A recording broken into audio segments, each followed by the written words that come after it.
Merhaba arkadaşlar, ben doktor fizyoterapist Seher Ay Eryiğit. Birçoğunuzda bel ağrısı şikayeti olduğunu yorumlardan görüyorum. Ama çoğu kişi de MR'a girdiğini ya da doktora gittiğini, bel bölgesinde ciddi bir problem olmadığını ama aynı zamanda hiç geçmeyen bel ağrılarıyla yüzleştiğini söylüyor. Etrafınızda da belki belinin ağrıdığını size söyleyen ve belki de ağrılarınızın formlarının benzer olduğu birçok arkadaşınız olabilir. Aslında bu bel ağrılarınızın kaynağı hayatınızda yaptığınız, aslında hiç de farkında olmadığınız 3 hatalı alışkanlık olabilir. Bu video ile birlikte bu çok basit aslında hatalardan vazgeçebilirseniz erken dönemde de bel ağrılarını uzaklaştırabilir ve günlük hayat kalitenizi artırabilirsiniz. Lütfen videoda söylediğim detaylara dikkat edin ve aslında bu hatalı alışkanlıkları da nasıl değiştirebileceğinizi kolaylıkla, eğer ağrılarınız buna bağlıysa, ağrılarınızın uzaklaşabileceğini videoda anlatıyor olacağım. Ama videoma giriş yapmadan önce eğer beni daha fazla desteklemek isterseniz Instagram adresimi buraya bırakıyorum. Instagram'dan beni takip edebilir ya da aşağıdan ücretsiz bir şekilde YouTube kanalıma abone olabilirsiniz. Gelin öncelikle bel bölgesinde ağrı yaratan birinci hatalı davranışı anlatarak videomuza giriş yapalım. Birinci hatalı davranışımız aslında fark etmediğimiz oturuş biçimimiz. Oturuş biçiminden kastım 2-3 farklı örnekle anlatacağım şekilde ilerleyecek. Öncelikle eğer cep bölgenizde burada gösterdiğim gibi bir yükselti cüzdan olabilir ya da bir kağıt kalem olabilir taşıyorsanız bel bölgenizdeki bu yük dağılımının değişmesi kalçadan boyun bölgesine kadar bütün omurgayı etkileyerek siz fark etmeden belinizin bir tarafındaki kasları sürekli dengesiz bir şekilde uyararak ve yükleyerek bel bölgesinde şiddetli ağrılara neden olabilir. Ben bunu özellikle masa başı çalışan kişilerde gözlemliyorum. Giyindikten sonra fark etmeden arka cebinize belki cüzdan, belki kağıt kalem koyarak aslında iş yerinde oturduğunuz anda hiç fark etmeden bir dengesizlik oluşturuyorsunuz. Öncelikle bundan vazgeçmemiz gerekiyor. İkincil olaraksa aslında oturuş pozisyonundan kastım şu. Örneğin ders çalışacağız ya da herhangi bir işi yapacağız ve sağ elimizi kullanıyorsak İster istemez gövdemiz bir tarafa doğru bükülmüş bir pozisyonda işlem yapmaya devam ediyoruz. Aslında fark etmeden dikkat ettiyseniz gövdemin bir tarafındaki kaslar uzarken bir tarafındaki kas sıkışarak size rahatsızlık vermeye başlıyor. Gün içerisinde belki bunu anlamak çok zor ama akşam özellikle yatağa yattığınızda ya da gidip eve dinlenme pozisyonuna geçtiğinizde bel bölgenizdeki o hassasiyeti bir tarafın diğer tarafa doğru daha ağrılı olduğunu gözlemleyebilirsiniz.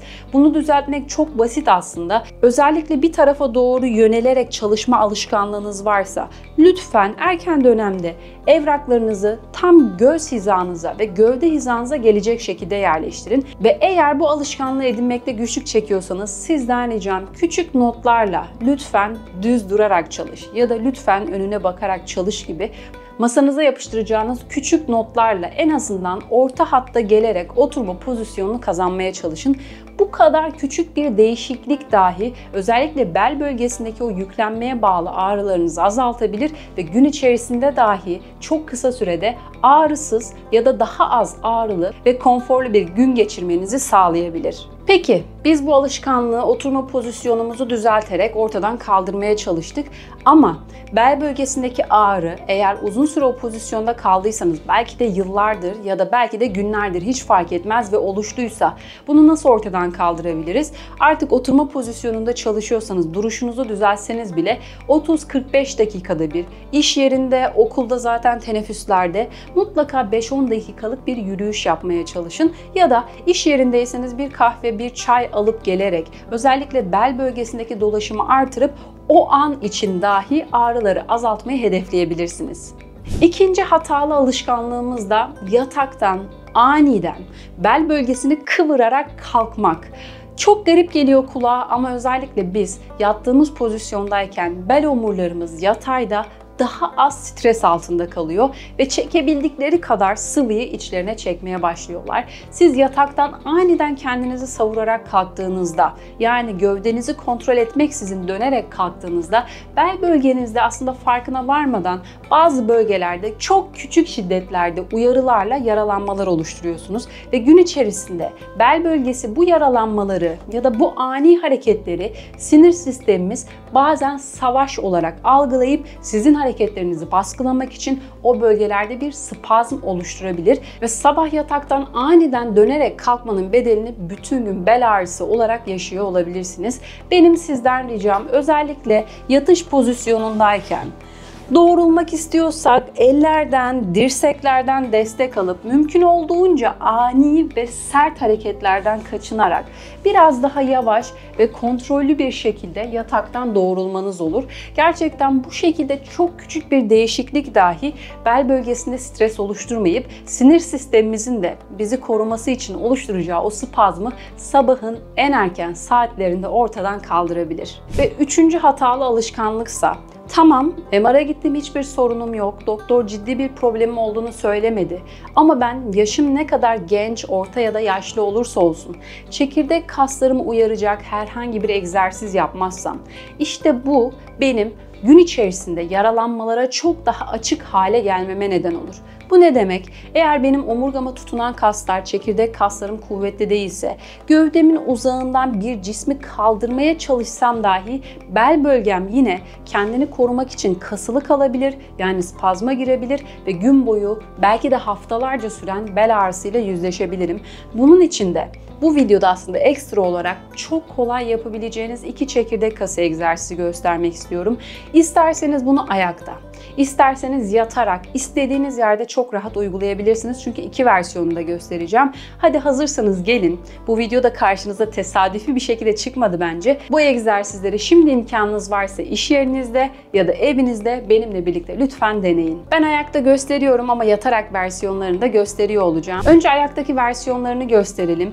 Ayakta çekirdek kaslarımı hissetmek istiyorsam sizden ricam öncelikle karın kaslarımı kasıp belimi şöyle içeriye doğru itip leğen kemiğimi öne doğru kıvırıp leğen kemiğimi arkaya doğru açarak bel bölgemin çukurunu artırarak bel bölgesi ve çekirdek bölgesindeki kasları pelvik tilt dediğimiz egzersizle çok kolay uyararak başlayabiliriz. Her seferinde karnımı kasarak leğen kemiğimi öne doğru çekip karnımı gevşek bırakıp belimi kasarak leğen kemiğimi arkaya götüreceğim.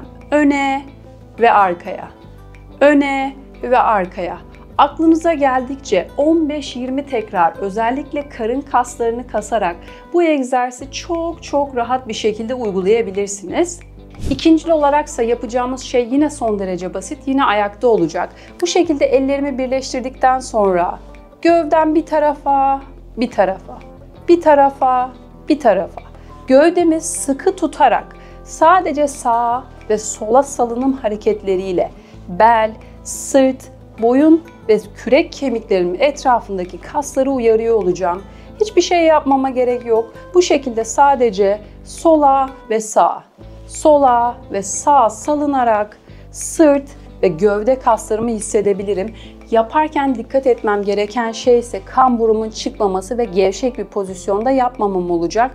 Mümkün olduğunca dik durarak her iki tarafa, özellikle karın kaslarımı ve çekirdek kaslarımı hissederek uzanıyor olacağım. Yine bunu da her sağa geldim 1, 2, 3 şeklinde isterseniz 10-15 tekrarda ayakta çok rahat uygulayabilirsiniz.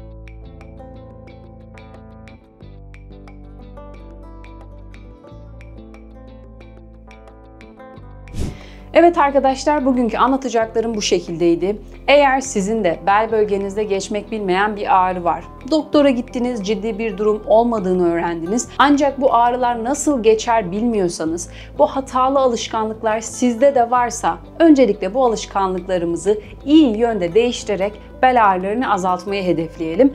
Bununla birlikte eğer bel bölgesinde yapacağınız küçük egzersizler, yani gün içerisinde masa başı çalışıyorsanız kanalımdaki videolardan yine örnek alabilirsiniz. Ancak evdeyseniz çok rahatlıkla bel bölgesindeki kasları aktive edebileceğiniz, omurga etrafına tutunan kasları kısa ve gerçekten etkili bir şekilde aktive edebileceğiniz buradan çıkan egzersiz linkime mutlaka göz atmanızı öneririm.